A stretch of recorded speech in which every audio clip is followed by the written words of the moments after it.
The shuttle docked with the Valorian cruiser for the second time that day. Captain Bennett stepped aboard with her shoulders straight and her head high, though every muscle in her body ached with exhaustion. Behind her came Commander Hayes and Lieutenant Torres. Security Chief Cole was in medical, still recovering from his brush with the void, but he had insisted on sending a message through Torres.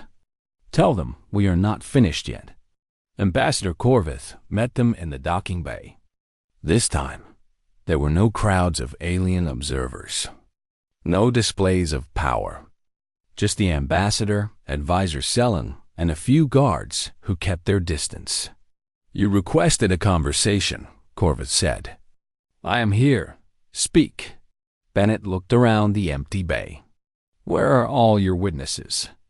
I thought you wanted to evaluate us in front of the entire compact." Corvith's mandibles clicked with what might have been embarrassment. "The evaluation has been suspended pending further review.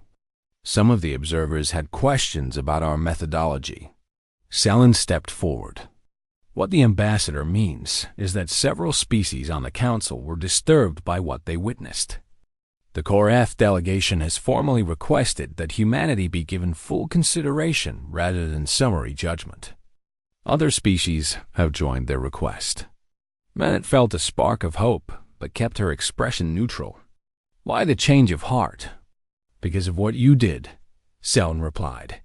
Her reptilian eyes were warm with something like admiration. "In 3,000 years of compact expansion, we have evaluated hundreds of species. Some were more advanced than you.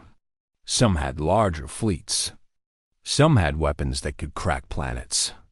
But none of them fought like you did." Hayes shifted uncomfortably. "We were desperate. We had no choice." "You had a choice," Corvith interrupted.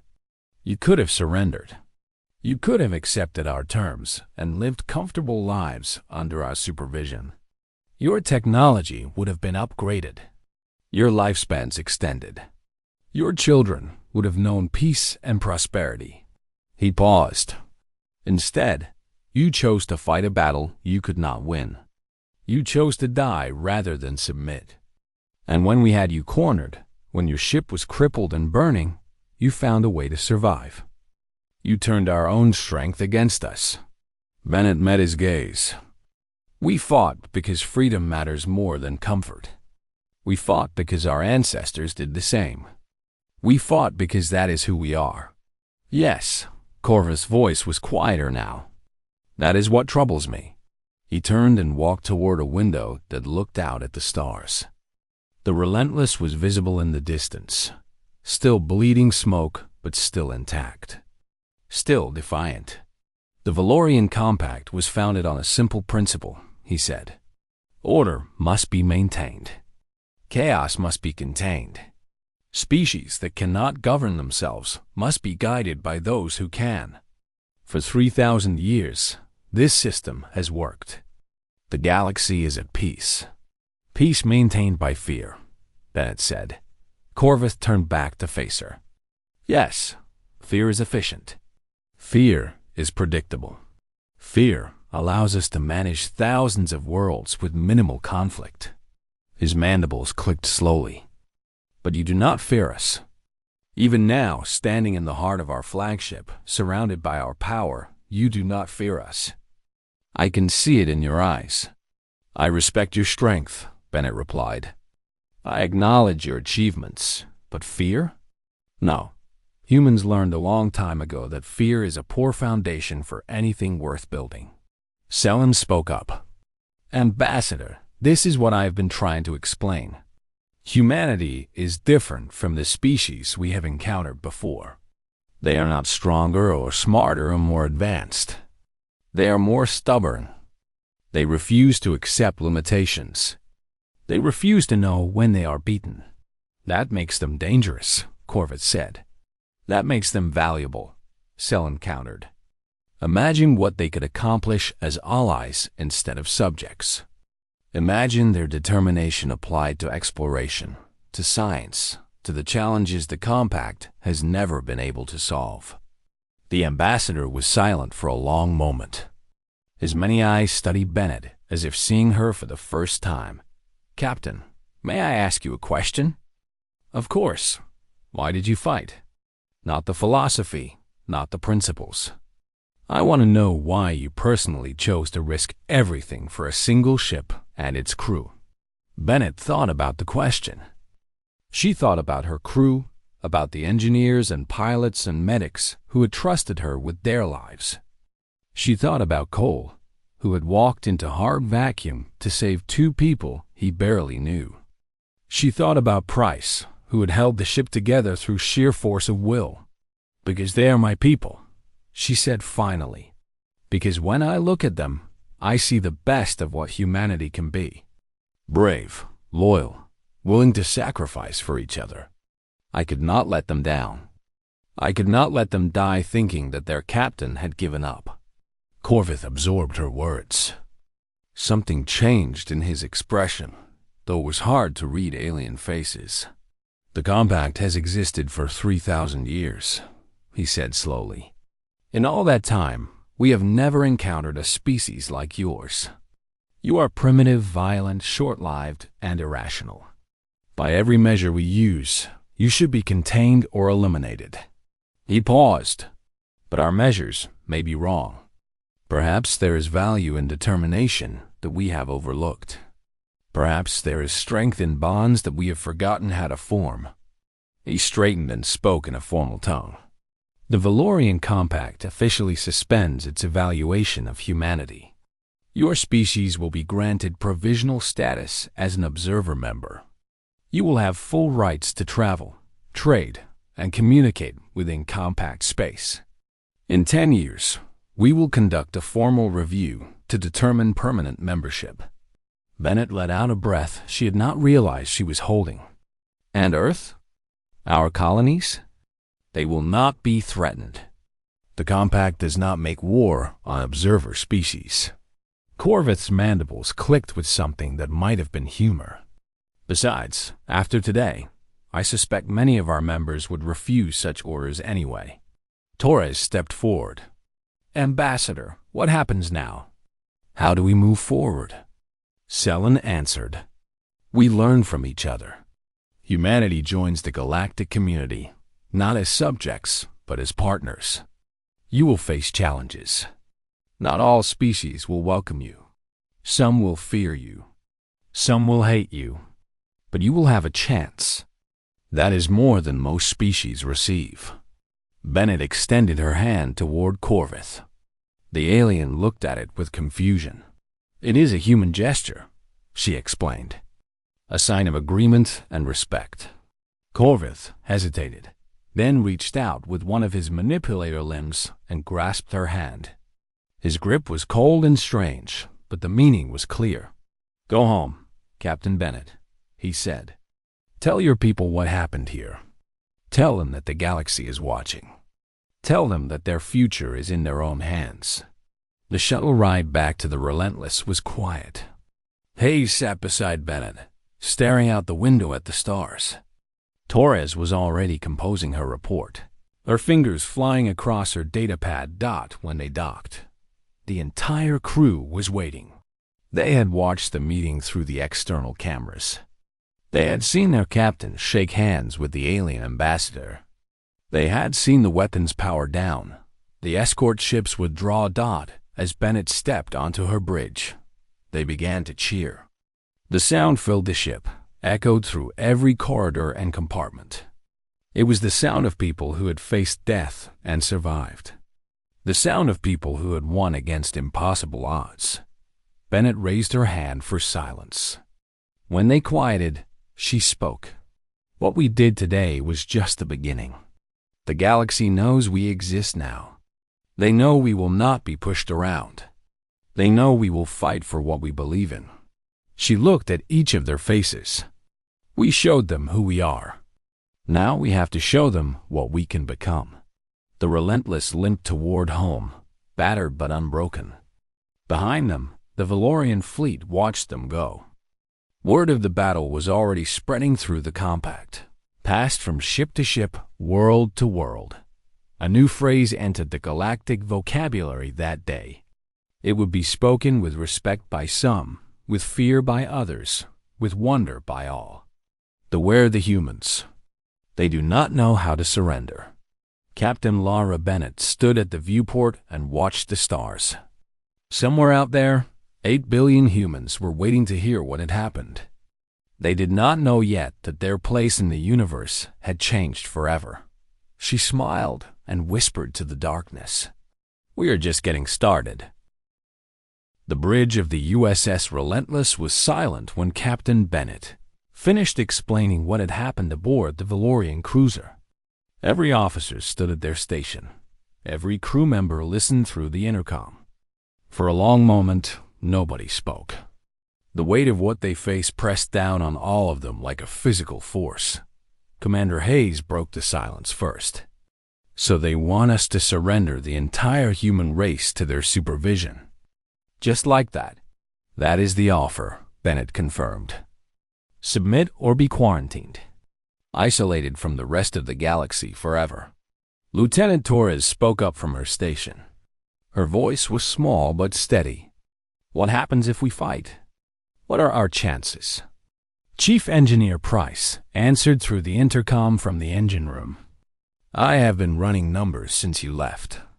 3 escort ships plus that cruiser against us. If everything goes perfectly and they make several mistakes and we get very lucky, we might disable one of the escorts before they destroy us." "Might," Hayes repeated. "Might," Price confirmed. Security Chief Cole stood near the door with his arms crossed. He had not sat down since returning to the ship. "Those are not good odds." Bennett looked around the bridge at her crew. She had served with most of them for years. She knew their families, their hopes, their fears.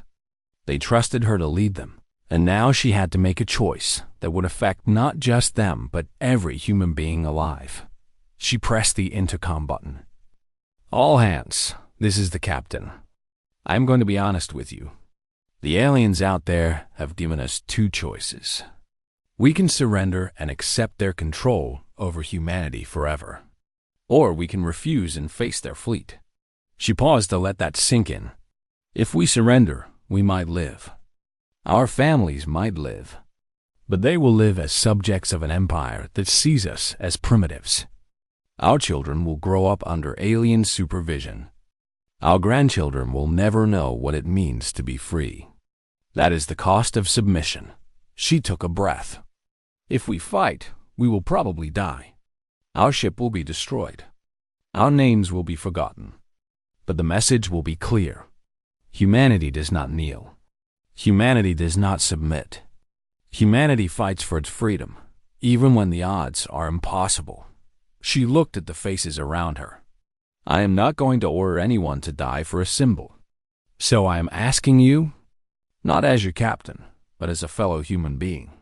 What do we do?" The silence that followed was heavier than before. Then, from somewhere in the back of the ship, a voice came through the intercom. It was a young engineer named Kevin Brooks, barely 20 years old. "Captain, my grandfather fought in the last war on Earth. He used to tell me stories about soldiers who faced armies 10 times their size and never retreated. He said that was what made us human. Not our technology, not our intelligence. Our refusal to give up. I do not want to die out here, but I do not want to live on my knees either." Another voice joined in. Then another. Then dozens. Crew members from every deck, every department, every station. They were scared, but they were also angry. They had been judged and found wanting by creatures who had never faced hardship, never struggled, never had to claw their way up from nothing. Hayes listened to the voices and then turned to Bennett with a grim smile. "I think you have your answer, Captain." Bennett nodded slowly. She felt something warm spread through her chest. Pride, perhaps, or love for these stubborn, impossible people who would rather die free than live slaves. "All hands, battle stations," she ordered. "Raise shields. Power all weapons. If they want to fight, We are going to give them one they will never forget. The Relentless came alive with activity. Crew members ran to their posts with renewed energy. The fear was still there, but it was mixed with something else now. Purpose. Determination. Defiance. Torres looked up from her console. "Captain, the Valorian cruiser is hailing us. Put them through." Ambassador Corvith's face appeared on the screen. His many eyes scanned the bridge and noticed the activity behind Bennett. His mandibles clicked with what might have been irritation. "Captain Bennett, I sense that you have made your decision." "I have," Bennett replied. "On behalf of the crew of the USS Relentless and the people of Earth, I am declining your generous offer." Corvith's eyes blinked in sequence. "You are refusing to submit to compact authority?" "That is correct. Do you understand what this means? You are condemning your species to isolation. Your world will be cut off from the galaxy. You will never join the community of civilized races." Bennett stepped closer to the screen. Her voice was calm, but there was steel underneath. "Let me tell you something about humans, Ambassador. We spent thousands of years looking up at the stars and wondering if we were alone. We dreamed of meeting other species, of learning from them, of sharing our art and music and stories. But not like this. Not as subjects. Not as prisoners." She let her anger show now. "You came here with your big ships and your ancient empire and your threats. You judged us based on our worst moments and ignored our best. You decided we were primitives before you even knew our names. And now you expect us to surrender our freedom because you have more guns?" Corvith said nothing. "Here is what is going to happen," Bennett continued. "The USS Relentless is going to stand its ground. We are going to fight. And yes, you will probably destroy us.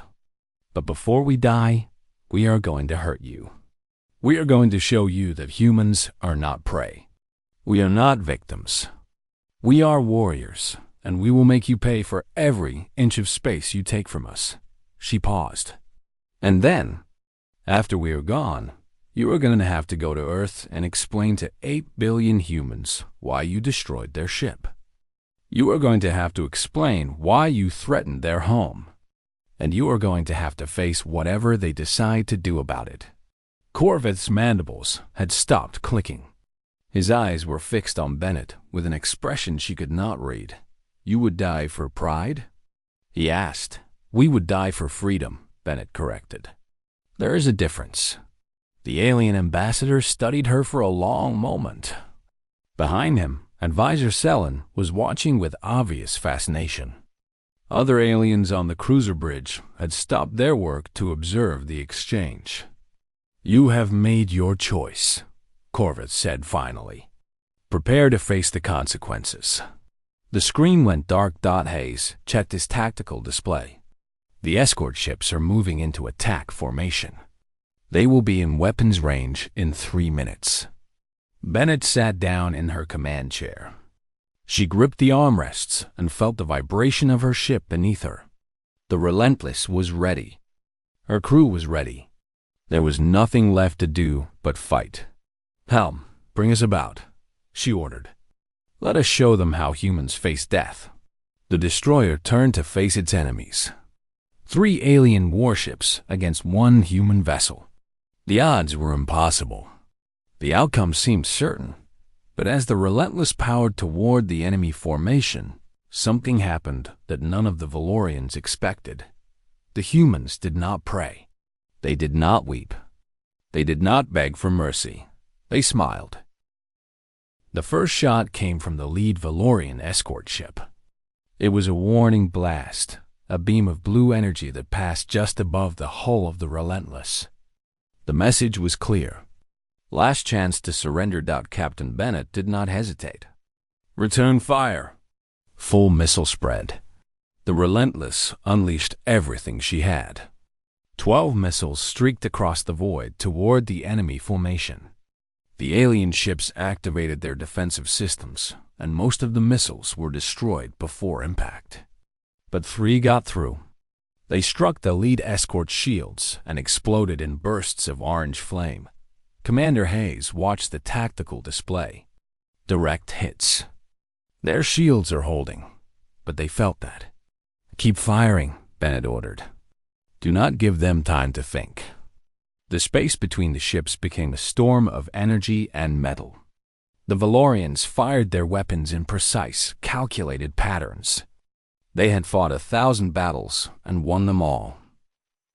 They had fought 1,000 battles and were Wakus.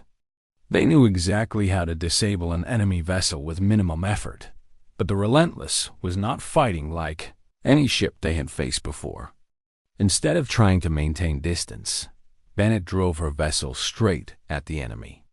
Instead of protecting her weakest points, she exposed them deliberately, drawing fire away from critical systems. Her tactics made no sense to the alien commanders. "She is insane," the captain of the lead escort reported to Ambassador Corvith. "She is flying directly into our weapons." Corvith watched the battle from his bridge with growing unease. "Maintain fire. She cannot sustain this assault for long." He was right. The Relentless was taking heavy damage. Hull breaches opened on decks 5, 7, and 12. Fire suppression systems activated throughout the ship. Medical teams rushed to treat wounded crew members. The shields flickered and failed in sections, but the human ship kept coming. Chief Engineer Price worked miracles in the engine room. His hands flew across controls as he redirected power from non-essential systems. He bypassed damaged circuits and improvised repairs that should have been impossible. When the main power coupling exploded, he grabbed a wrench and fixed it himself while the metal was still glowing hot. "Come on, old girl," he whispered to the ship. "Do not give up on me now." On the bridge, Lieutenant Torres had managed to crack the Valorian communication frequency. She could hear the enemy commanders talking to each other, their voices confused and frustrated. "They will not stop," one captain was saying. "We have hit them 17 times. They should be disabled. Why will they not stop?" Torres smiled despite her fear. "Captain, I have their communications. They do not understand why we are still fighting." "Good," Bennett replied. "Let them wonder." The Relentless closed the distance to the lead escort ship. At point-blank range, Bennett gave the order that would define the battle. "All forward guns, concentrate fire on their engine section. Now." The destroyer's main cannons roared. At this range, even the Valorian shields could not absorb the full impact. The blast tore through the escort's defenses and struck the engines. Secondary explosions rippled across the alien vessel. Its lights flickered, and it began to drift. "First escort disabled," Hayes reported. His voice was hoarse with disbelief. "We actually did it." The cheering on the bridge lasted only a moment. The second escort ship scored a direct hit on the Relentless midsection. The entire vessel shook violently. Alarms screamed. Emergency bulkheads slammed shut. "Hull breach on deck 7, Torres reported. "The section is venting atmosphere." Security Chief Cole was already moving. He grabbed a damage control kit and ran toward the breach. 3 crew members followed him without being asked. They reached deck 7 and found chaos. The outer hull had been torn open. Air was rushing into space. 2 engineers were trapped behind fallen debris. Cole did not hesitate. He stepped into the damaged section and began pulling debris away with his bare hands. The cold of space was creeping through the breach, and he could feel his skin starting to freeze. His lungs burned as the air pressure dropped. "Chief, get out of there," one of his team shouted. Cole ignored him. He freed the first engineer and pushed her towards safety. Then he went back for the second one. The man was unconscious, pinned under a support beam. Cole lifted the beam with strength he did not know he had and dragged the man toward the emergency bulkhead. His vision was going dark when his team pulled him through and sealed the breach behind them. He collapsed on the floor, his skin blue with cold, but alive. The two engineers he had saved were already being carried to medical. Damage to Deck 7 contained, Torres reported. Chief Cole is down but alive. Bennett closed her eyes for a brief moment. Then she opened them and focused on the battle. Status of the enemy ships? Second escort is coming around for another pass. Third escort is hanging back. They seem hesitant. On the Valorian cruiser, Ambassador Corvith watched the battle with emotions he had not felt in centuries. The human ship was crippled. It was bleeding atmosphere and fire. Any civilized species would have surrendered by now. But the Relentless was still fighting, still maneuvering, still dangerous. Advisor Selen stood beside him. Ambassador, perhaps we should reconsider our approach. Reconsider? Corvith turned to face her. They are nearly destroyed. Yes, and yet they disabled one of our escorts. A ship that has never been defeated in combat.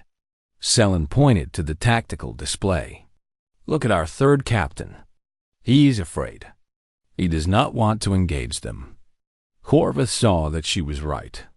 The third escort was maintaining distance, its captain clearly reluctant to face the same fate as his colleague. They are one ship, Corvith said. One primitive, outdated vessel. One ship that refuses to die, Selen replied. Imagine what their entire fleet would do. Imagine what their homeworld would do if we destroy these people. Do you want to fight a species that would rather die than surrender? Corvith did not answer. On the Relentless, Bennett saw an opportunity. The cruiser was directly above them, and the remaining active escort was too far away to intercept. She made a decision that would have been impossible for any other captain. Helm, bring us up. Position us directly beneath the Valorian cruiser. Hayes understood immediately, using them as a shield. The escort will not fire if they risk hitting their own flagship. Exactly. The Relentless climbed through the battle space, leaving a trail of debris and smoke. The second escort tried to pursue, but Bennett's pilot was better. The destroyer slipped into position beneath the massive cruiser, so close that their hulls were nearly touching. We are in position, the helm officer reported. They cannot fire on us without hitting their own ship. Bennett opened a channel to the Valorian cruiser. Ambassador Corvith's face appeared on the screen. He looked older somehow, as if the battle had aged him. Ambassador, Bennett said, I think we need to talk. Corvith's mandibles clicked slowly. You used our own cruiser as a shield. That is either brilliant or insane. Maybe both. Bennett leaned forward. Your escort is disabled. Your other captain is too scared to engage us. And right now, I am close enough to your hull that my weapons would tear through both our ships if I fire. You would destroy yourself? I have been trying to tell you, Ambassador. Humans do not calculate acceptable losses. We do not weigh our lives against our principles. When we decide something is worth fighting for, we fight. No matter the cost. The bridge of the Valorian cruiser was silent. Every alien officer watched their ambassador, waiting for his response. Corvith looked at the tactical display, at the battered human ship that had somehow survived everything they threw at it. He thought about the reports he would have to file, the questions he would have to answer, the consequences of this day. What do you want, Captain Bennett? Bennett smiled for the first time since the battle began. I want you to listen. Really listen. And then I want you to make a choice based on what you have seen, not what you assumed before we met. The ambassador was quiet for a long moment. Then he nodded. Very well. I am listening. The shuttle that carried Captain Bennett and her delegation across the void was small and uncomfortable. It had been designed for humans, not for diplomatic missions to alien empires. Bennett sat in the front seat with her hands folded in her lap, watching the massive Valorian cruiser grow larger through the window. Commander Hayes sat beside her, his jaw tight with tension. Behind them, Lieutenant Torres clutched a datapad containing everything known about human history and culture. Security Chief Marcus Cole sat in the back row, his eyes scanning constantly for threats that had not yet appeared. Cole was a mountain of a man, broad-shouldered and quiet. He had served in 3 ground wars before joining the Navy, and his body carried the scars to prove it. He did not speak much, but when he did, people listened. Right now, he was not speaking at all. He was watching. The shuttle docked with the Valorian cruiser through a port that seemed to grow out of the hull like a living thing. The material was smooth and warm to the touch, more like skin than metal. Bennett tried not to think about what that meant. Ambassador Corvith was waiting for them in the docking bay. He was not alone. Dozens of aliens of different species stood behind him, watching the humans with expressions that ranged from curiosity to open hostility. There were reptilian creatures with scales that shimmered in the light. There were beings that looked like floating jellyfish, their bodies translucent and filled with glowing organs. There were things that had no faces at all, just masses of tentacles that writhed constantly. "Welcome aboard the compact vessel Eternal Judgment," Corvus said through his translator. "You are the first humans to ever set foot on a Valorian ship. You should feel honored." Bennett kept her face neutral. "We appreciate the invitation. Shall we begin the evaluation?" Corvus made that grinding sound again, eager to face judgment. "How refreshing. Follow me." He led them through corridors that seemed to pulse with soft light. The walls were covered in script that Torres studied with fascination. She whispered to Bennett that it appeared to be a form of pictographic language, possibly conveying historical records or religious texts. Bennett nodded but kept her attention on their surroundings. She was counting doors, noting exits, measuring distances. Old habits from her academy days. They entered a vast chamber that served as some kind of council hall. Seats rose in tiers around a central platform, and most of them were occupied by alien observers. Corvith gestured for the humans to stand on the platform while he took a seat at a raised table with several other officials. One of them was different from the others. She was a reptilian creature with scales the color of autumn leaves and eyes that held something like warmth. She studied the humans with interest rather than contempt. Bennett made a mental note of her. "The evaluation will now begin," Corvith announced. "Present your technological achievements." Hayes stepped forward and activated a holographic display. He showed them human spacecraft, from the first primitive rockets to the modern faster-than-light drives. He explained their weapon systems, their medical technology, their communication networks. The aliens watched in silence. When he finished, Corvith leaned forward. "Your technology is crude. Your ships are slow. Your weapons are primitive. A single Valorian escort vessel could destroy your entire fleet without suffering damage." Hayes returned to his position beside Bennett. His face was red with anger, but he kept silent. "Now," Corvith continued, "we will examine your history." Torres stepped forward with her datapad. She had prepared a presentation showing the rise of human civilization from the first cities to the space age. She tried to focus on achievements: art, science, exploration, cooperation. But Corvith was not interested in those things. "Show us your wars," he demanded. Torres hesitated and looked at Bennett. The captain nodded slowly. There was no point in hiding the truth. The images that followed were difficult to watch. World wars, nuclear weapons, genocide, terrorism, centuries of humans killing other humans for land, for resources, for ideas, for nothing at all. The alien audience reacted with horror and disgust. Some of them made sounds that needed no translation. Corvith stood up from his seat. "This is what you are. Savages who cannot even live in peace with your own kind. How can we trust you among civilized species?" Bennett stepped forward. Those wars are part of our past. We have learned from them. We have grown. Have you? Corvith gestured, and more images appeared. Humans fighting in space. Border conflicts.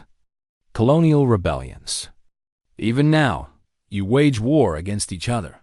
Your species is barely 300 years in space travel, and already you have turned the stars into battlefields. The reptilian alien at the table raised her hand. If I may, Ambassador. Corvith looked annoyed, but nodded. Advisor Selen, you may speak. Selen looked at the humans with those warm eyes. I notice something in these records that troubles me. Not the violence, though that is concerning. What troubles me is that despite all of this destruction, humanity still exists. They have faced extinction multiple times. Asteroid impacts. Ice ages. Their own weapons. Yet they survive. They rebuild. They continue. That only proves they are stubborn, Corvith replied. Or resilient, Selen said quietly. Which may be more dangerous than any weapon. The chamber fell silent. Bennett met Selen's eyes and saw something there. A warning, perhaps. Or an offer of alliance. Corvith dismissed the exchange with a wave of his hand. Enough speculation. The preliminary evaluation is clear. Humanity fails to meet compact standards for civilized development. They are too aggressive, too primitive, and too unpredictable. He turned to face Bennett directly. You have two choices, Captain. Submit to compact authority immediately and accept permanent supervision of your species. Or refuse and face the consequences. Bennett felt Cole shift behind her. The security chief was ready to fight, even here, even surrounded by hundreds of aliens. Hayes had his hand near his sidearm. Torres was trembling but standing firm. What consequences? Bennett asked. Your world will be quarantined. No ship will enter or leave your system. You will be contained until you either evolve into a civilized species or destroy yourselves. Corvith's mandibles clicked with satisfaction. Given your history, I suspect the latter will not take long. Bennett looked at her people. They were scared, but they were also angry. They had come here in good faith, and they had been judged and condemned in less than an hour. She thought about Earth again, about her family, about the billions of people who were counting on her without even knowing it. I need time to consult with my crew, she said. Corvith tilted his head. You have until we reach your ship. Then you will give us your answer. As they walked back through the corridors, Advisor Selen appeared beside Torres. The reptilian alien spoke quickly and quietly. Be careful, young one. There are factions within the Compact who want humanity destroyed, not contained. They fear what you might become. Your captain is brave. The bravery alone will not save you. You must be smart as well. Torres nodded, her face pale. Thank you for the warning. Selen disappeared into a side corridor as quickly as she had appeared. When they reached the shuttle, Cole finally spoke. Captain, they have already made up their minds. They do not want to evaluate us. They want to eliminate us. Bennett sat down heavily in her seat. She looked out at the stars and thought about everything she had seen and heard. Then we will have to change their minds, she said. The shuttle launched back toward the Relentless. Behind them, the Valorian cruiser loomed like a judgment waiting to fall. The USS Relentless drifted through the darkness of space like a silent predator. The destroyer-class warship was old by military standards, but her crew loved her. She had carried them through asteroid fields, solar storms, and 3 border skirmishes without ever failing them. Captain Lavra Bennett stood on the bridge with her hands clasped behind her back, watching the stars through the main viewport. It was a quiet night, and quiet nights made her nervous. Commander Daniel Hayes sat at the tactical station, running routine diagnostics for the 3rd time that hour. He was a tall man with graying hair and eyes that had seen too many battles. He glanced up at his captain and noticed the tension in her shoulders. He had served with her for 7 years, and he knew that look. She sensed something was coming. Lieutenant Amy Torres worked at the communications console, her fingers dancing across the controls as she monitored all frequencies. She was the youngest officer on the bridge, barely 26 years old, but she had a gift for languages that bordered on supernatural. She could learn a new dialect in days and had already mastered 12 Earth languages and 3 alien trade tongues. Chief Engineer Owen Price was down in the engine room as usual. He preferred the company of machines to people. The old veteran had kept the Relentless running for 15 years, and he knew every bolt and wire in her hull. When the ship groaned, he heard words. When she hummed, he heard music. The first sign of trouble came at exactly 0347 hours. Torres sat up straight in her chair and pressed her headset closer to her ear. Her face went pale, and she turned to look at the captain with wide eyes. "Captain, I am picking up an energy signature," she said. "It is unlike anything in our database. The readings are massive." Bennett walked to the sensor station and studied the data herself. The numbers made no sense. Whatever was out there was generating more power than a small star. She felt her heart beat faster, but she kept her voice calm. "Distance and heading?" she asked. 12,000 kilometers and closing, Torres replied. It appeared out of nowhere. One moment empty space, the next moment this. Hayes stood up from his station and moved to stand beside the captain. He looked at the readings and let out a low whistle. "That is not a natural phenomenon. That is a ship. A very big ship." Bennett nodded slowly. She had reached the same conclusion. She reached for the intercom and pressed the button that would broadcast her voice throughout the entire vessel.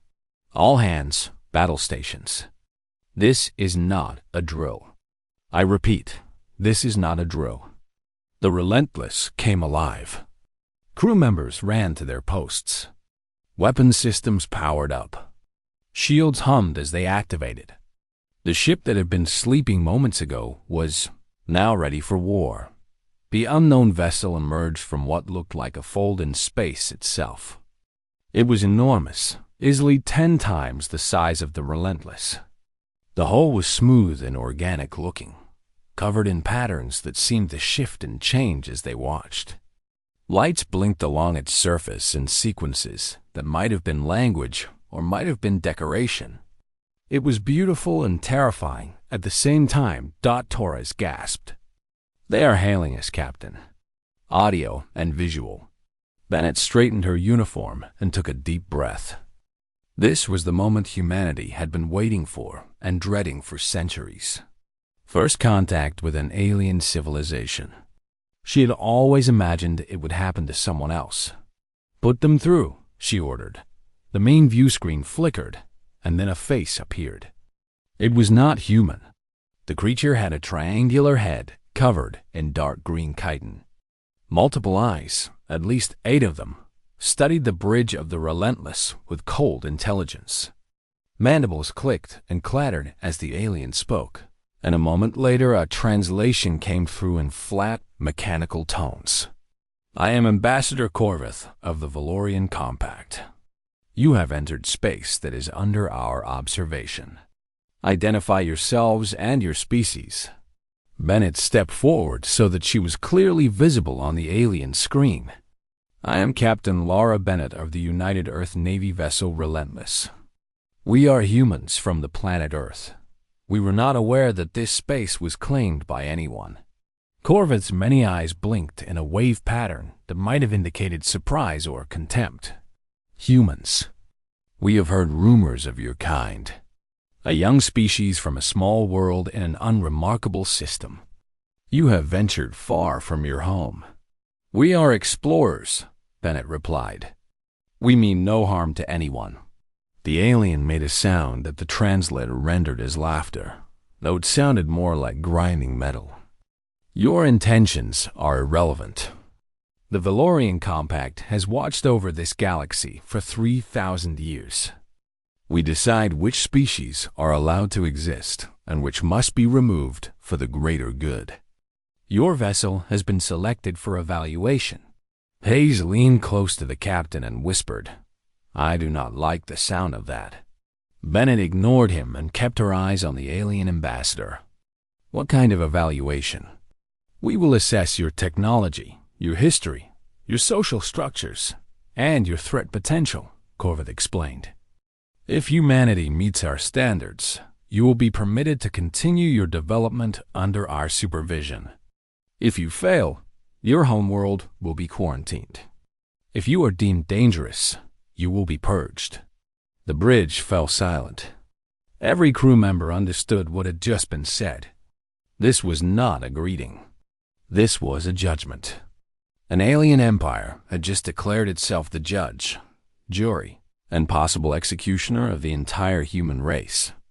Bennett felt anger rise in her chest, but she forced it down. She had faced pirates, rebels, and hostile governments. She would not be intimidated by an oversized insect, no matter how many ships he had. "We will cooperate with your evaluation," she said carefully. "But I want you to understand something, Ambassador. Humanity does not respond well to threats. We have survived ice ages, plagues, world wars, and near-extinction events.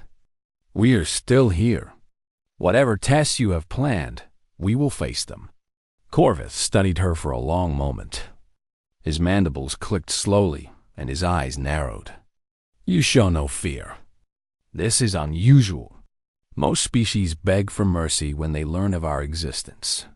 We are not most species," Bennett replied. The alien ambassador tilted his head in a gesture. That might have been respect, or might have been the way his kind marked prey. "We shall see, Captain. We shall see indeed. Prepare your crew. The evaluation begins at dawn by your time measurement. Do not attempt to flee. Our escort ships have already surrounded your vessel." The screen went dark. Bennett turned to look at the tactical display and saw that Corvith had spoken the truth. 3 smaller ships had appeared around the Relentless while they were talking. They were trapped. Hayes crossed his arms over his chest. Well, that could have gone better. Torres looked like she might be sick. "Captain, what are we going to do?" Bennett looked at her crew, at the faces of men and women who trusted her with their lives. She thought about Earth, about the billions of people who had no idea that their fate was being decided in the darkness between stars. She thought about her parents, her sister, her nephew, who had just learned to walk. "We are going to show them who we are," she said quietly. "And we are going to make them think twice before they threaten our home again." She turned back to the viewport and stared at the alien ships surrounding them. Somewhere out there, Ambassador Corvith was probably confident that he had already won. He had no idea what humans were capable of when their backs were against the wall. The galaxy was about to learn.